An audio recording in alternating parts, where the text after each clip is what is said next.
Ever wonder why every time there's a bad news, a war, a market crash, or just general global uncertainty, the Indian rupee seems to take a hit? Is it a conspiracy? Bad management? Or is there a deeper mechanical reason? Today we are cutting through the noise. We aren't talking politics. We are talking about the global financial operating system and why it's wired to devalue the rupee when things go wrong.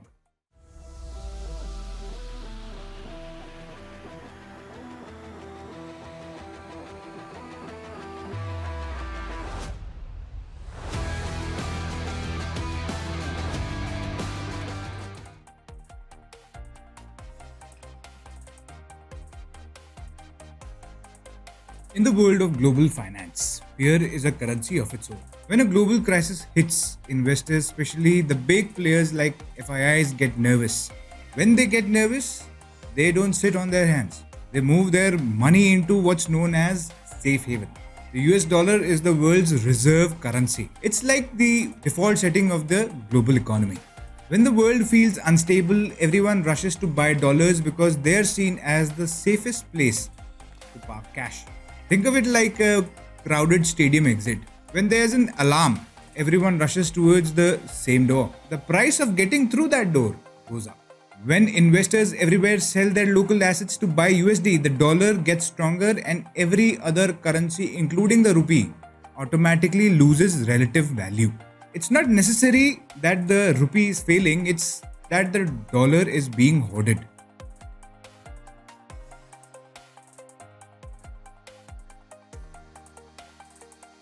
Now here is where India's specific system comes into play. A dependence on crude oil. India imports over 80% of its oil. And here is the kicker. Oil is traded globally in USD. When a crisis happens, two things usually occur. Number one, global prices spike because of supply fails.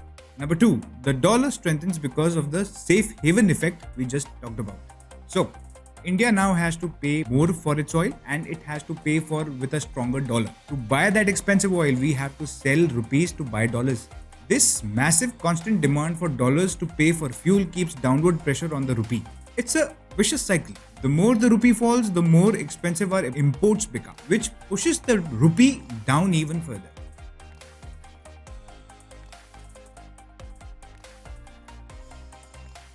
A lot of you ask, why do the markets drop when the rupee drops? It's because they're tied together by foreign institutional investors, FIIs. If a fund manager in New York has invested in Indian tech or banking, but their parent company is facing losses in a global crisis, they need to liquidate. They sell their Indian stocks which they hold in rupees and convert that money back into USD. When they sell those rupees in the market, they are increasing the supply of rupees and increasing the demand for dollars. It's simple supply and demand. If the supply of rupees in the market is high and nobody wants them, the price drops.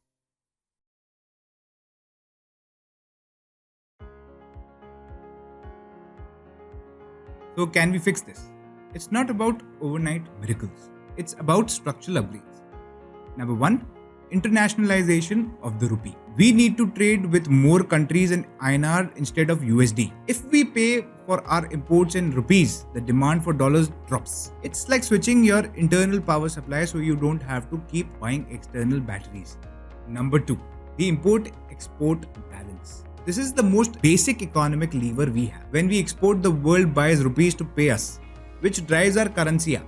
When we import, we sell rupees to buy foreign currency, which drives our currency down. The goal is simple: make more, export more, and rely less on foreign goods. Reducing oil intensity. This is the game changer. Our dependence on crude oil is a massive drain on our reserves. But we are looking at alternatives. Think beyond just solar or wind.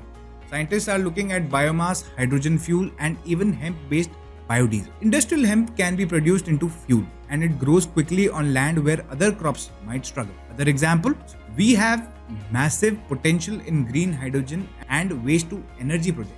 Even liter of fuel we produce domestically from hemp, from waste or from green hydrogen is one less liter of crude oil we have to import for dollars.